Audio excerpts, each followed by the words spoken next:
네, 반갑습니다. 도도TV의 위드파파입니다. 오늘은 한글날 플러스 불금이네요. 주말 이틀까지 총 3일의 연휴 행복하게 보내시기 바랍니다. 오늘 전해드릴 소식은 공도에서 포착된 카모플라주 위장막이 정말 수없이 많은 제네시스 GV70의 소식인데요. 그 중에서도 우리가 몰랐던 제네시스 GV70에 대한 이야기를 오늘 다뤄볼까 합니다. 현재 커뮤니티에서 GV70의 단차라는 검색어로 올라오는 글들이 있는데요. 바로 이번 카모플라주 위장막 사진에서 그런 의문이 제기된 것입니다. 사진에서 보면 헤드램프 앞쪽 부분이 본넷으로 살짝 내려와 덮여 있는 게 보이실 겁니다. 한 누리꾼은 아니 홍보하는 차량의 단차 홍보도 아니고 이런 단차를 만들면 어떡하나요? 라고 말씀들을 하시는데요. 이것이 단차가 아니라 디자인이라는 것이 밝혀졌는데요. 단차 디자인 에디션? 그건 아니고요. 이전 GV70 카페 매니저님이 올려주신 영상에서도 보면 본넷이 정말 GV70 헤드램프 앞쪽을 살짝 덮고 내려와 있는 것을 아실 수 있을 겁니다. 이게 바로 GV70만의 독특한 디자인이라고 하는데요. 다시 말해 GV80처럼 일반적인 본넷 디자인이 아니고 바로 이 제규어 차량의 사진을 생각하시면 될 것 같습니다. 이 디자인이 제네시스 GV70에도 적용된 것이라고 하는데요. 이로써 본넷 단차는 해프닝이었네요. 그래도 이런 디테일한 부분을 찾아내는 소비자분들이 있기에 현대는 GV70만큼은 단차 문제나 다른 결함 이슈는 제발 없었으면 하는 바람이고요. 차가 아무리 이쁘고 잘 달리면 뭐 할까요? 차량을 유지하는 데 가장 중요한 요소인 연비가 나쁘다면 말짱 꽝이겠죠. 그래서 GV70은 연비 향상을 위해 어떠한 노력을 했는지 살펴볼 텐데요. 연비 향상을 위한 첫 번째 조건은 차량을 가볍게 만들어야 하겠죠. 즉 경량화를 해야 한다는 의미일 텐데요. 차량에서 경량화를 하려면 어떤 요소들이 가벼워져야 할까요? 가장 큰 요소는 차량의 바디일 듯 싶습니다. 그래서 앞서 GV80과 G80의 경량화를 위해 차량의 바디에 여러 곳에 알루미늄을 적용했었습니다. 본넷과 4개의 도어, 테일게이트까지 모두 알루미늄을 사용했었다고 했는데요. 상당히 여러 부위에 알루미늄을 적용시켰었네요. 그런데 여기서 알루미늄이 스트랩2의 강성이 약하지 않나요? 그럼 안전상 문제가 있을 것 같은데요 라고 말씀하실 것 같습니다. 특히 다른 부분보다도 측면의 4개 도어가 걱정이 되는데요. 그래서 알루미늄의 강성을 보완하기 위해 도어 내부에 강성을 업시키는 패드를 붙였다고 하네요. 바로 이 사진이 알루미늄 도어 내부에 강성을 보완하기 위한 패드를 붙인 모습입니다.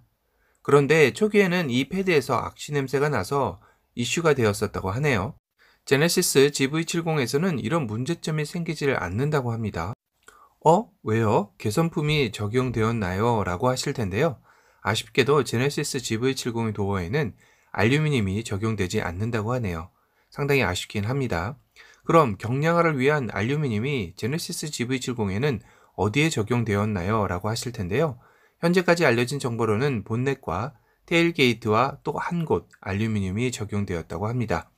도어 쪽이 아쉽게도 들어가지 않아 못내 아쉽긴 하지만 그래도 나머지 또 다른 곳에 알루미늄이라 어딘지 궁금해지기 시작했는데요. 바로 여기입니다. 여기는 디스크인데요. 여기에도 알루미늄을 쓰나요? 하실 텐데요. 기본적인 디스크의 경우는 모두 주철로 되어 있습니다.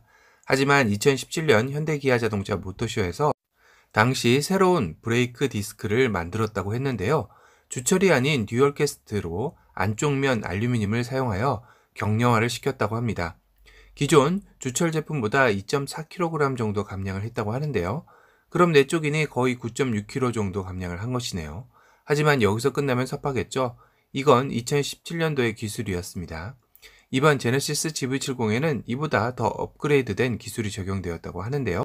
앞서 말씀드린 듀얼캐스트 사진에서 이전에는 내부에 원통만 알루미늄을 되어 있었다고 하면 이번에는 디스크 제동면을 제외하고 전 부위가 알루미늄 소재를 적용했다고 합니다.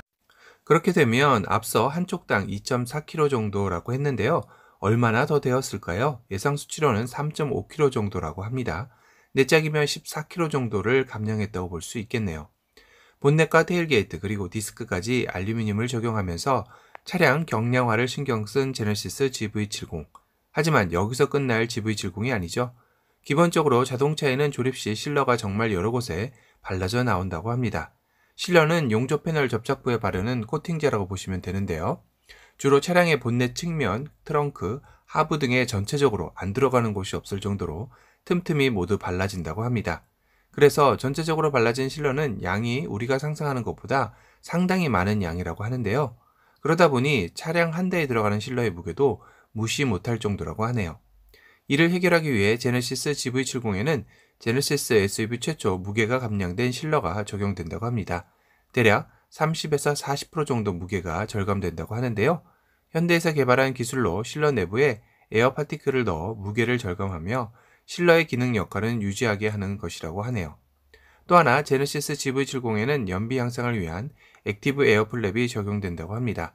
보통 액티브 에어 플랩은 하이브리드와 전기차에 많이 적용되는 기술로 연비 향상에 도움을 주는 기술인데요. 차량 운행 시 공기 저항을 제어하여 엔진을 냉각시켜 차량 연비를 향상시키는 기술이라고 보시면 됩니다. 이 장치는 차량의 정면부 라디에이터 뒤에 숨어 있다고 하는데요.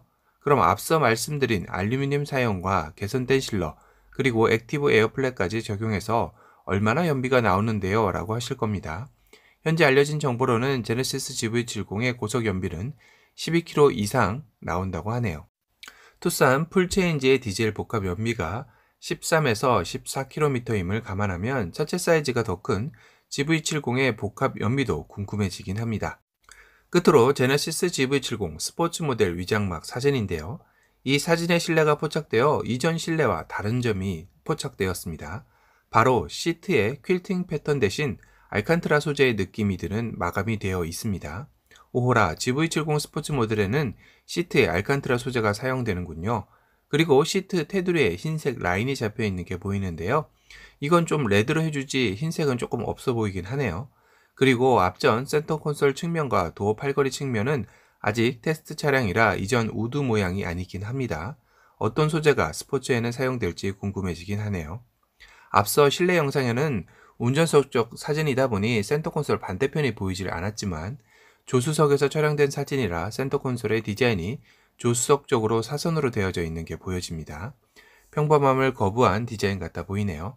스포츠면 헤드레스트에 제네시스 엠블럼이라도 하나 새겨주지 조금 아쉽긴 하네요.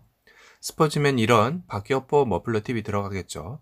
전 이전 오각형 세로형 머플러 팁이 아무리 봐도 더 나은 것 같다는 생각이 드네요. 오늘은 제네시스 GV70 역시 경량화를 위한 바디에 알루미늄을 적용했다는 소식을 전해드렸습니다. 오늘 영상이 도움이 되셨다면 도도튜브 구독, 알람 설정 부탁드리고요. 또 다른 신차 소식으로 찾아뵙겠습니다. 지금까지 도도튜브의 위드파파였습니다. 감사합니다.